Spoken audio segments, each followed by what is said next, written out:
Hey, salut tout le monde, c'est Maxia, je suis de retour. Enfin, j'étais pas vraiment parti, c'est juste que j'avais une semaine très occupée et une autre semaine j'avais un correspondant espagnol, du coup c'était pas trop l'idéal pour tourner si vous vouliez pas avoir un lit ou quelqu'un derrière, voilà.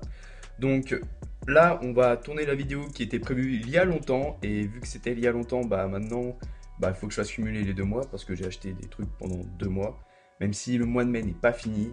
Ce n'est pas grave parce que j'ai peut-être encore un achat de prévu ou deux, je ne sais pas trop, ça dépendra bah, si j'ai assez d'argent.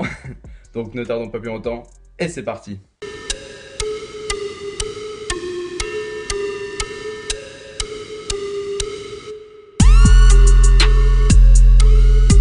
Pour commencer, nous avons la fin de Tokyo Ghoul Road, donc aussi la fin de la série Tokyo Ghoul.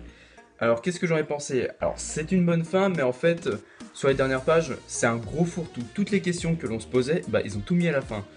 Ça reste quand même une fin, mais c'est bien sans être difficile à chercher. C'est pas l'idéal de tourner avec les cheveux mouillés, tant pis hein. Alors, ensuite nous avons le tome 8 de Yuna de la Potion Yoragi. Alors franchement, qu'est-ce que j'en ai pensé? C'est un très bon tome, comme d'habitude. Moi je trouve que c'est un manga assez constant. C'est pas du tout ennuyeux, même si c'est un ensemble de petites histoires.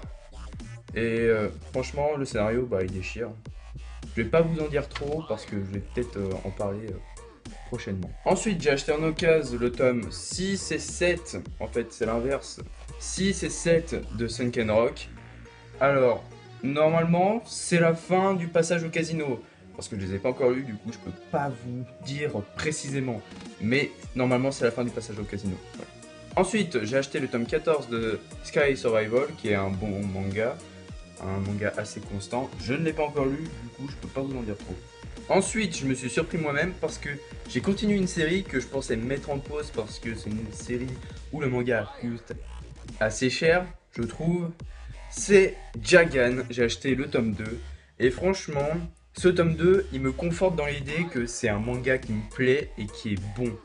Franchement, très très lourd. Ensuite, nous avons le petit tome 4 de Goblin Slayer qui est aussi très bon. C'est le passage où il rend visite à la Vierge à l'épée.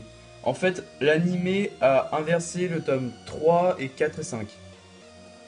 Et du coup, bah, c'est pas pareil dans l'animé. Après, vous savez tous que je suis fan de cette série. J'ai acheté le tome 22 de Blue Exorcist. Alors, c'est un flashback sur la mère de Rin, qui est ici, et le père Fujimoto, qui est ici. Alors, je vais pas vous dire comment le flashback est tourné, mais franchement, c'est très sympa. De plus, il y avait une petite surprise dedans. Nous avons une carte dessinée par Takeshi Obata, celui qui fait Platinum End, apparemment, vu que c'est ce qui est écrit derrière, qui a dessiné Blue Exorcist.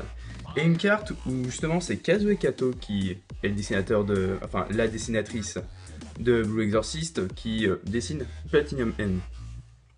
Très sympa. Ensuite, nous avons le petit tome 13 de Fuka qui fait plaisir. C'est un tome très comique. Et ensuite, il ne faut pas oublier que Fuka, ça se termine dans cet tome. Donc, je me demande comment, en cet tome, ils vont atteindre les sommets. S'ils les atteignent, justement. Ensuite, avec le tome 10 de Friends Games, nous avons la fin du premier jeu des adultes. Et ben, franchement, c'est lourd.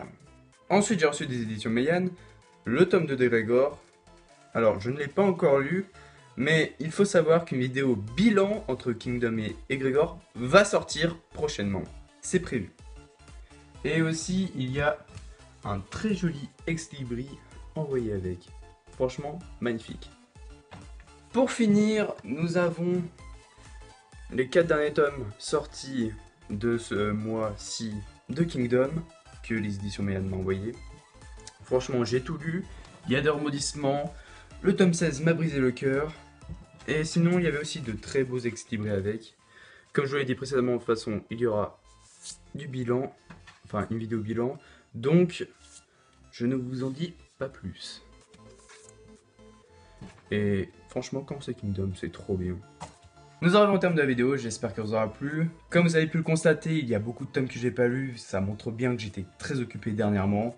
En tout cas, comptez sur moi pour tous les lire juste après cette vidéo. Sinon, c'était Maxia.